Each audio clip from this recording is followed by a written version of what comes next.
Friends, ঘটনাটি আজকে সকালের। তা আমি আমার দোকানে বসেছিলাম, তো দেখতেছিলাম যে সামনে একজন ভদ্রমহিলা খুব যত্ন সহকারে দুইটা রাস্তার কুকুরকে রুটি খাওয়াচ্ছে। তো দেখে আমার কাছে বিষয়টা অস্বাভাবিক মনে হয়েছে, কারণ সচরাচর মানুষকে দেখা যায় না যে রাস্তার পাশে দাঁড়িয়ে দাঁড়িয়ে এই অবলা পশু পাখিকে খাবার খাওয়ায়।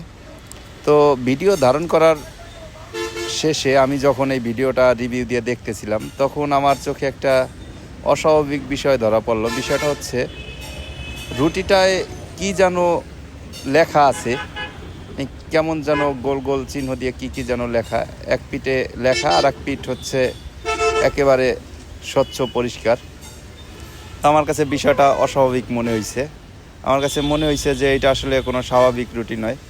তো ভদ্রমহিলাকে আমি চিনি না, সে কুকুরকে রুটি খাইয়ে চলে গেছে। তো আমার কাছে বিষয়টা প্রথম স্বাভাবিক মনে হইলো, যখন আমি রুটিগুলোকে দেখছি তখন বিষয়টা আর স্বাভাবিক মনে হচ্ছে না। আপনাদের কাছে কি মনে হয় দয়া করে একটু জানাবেন।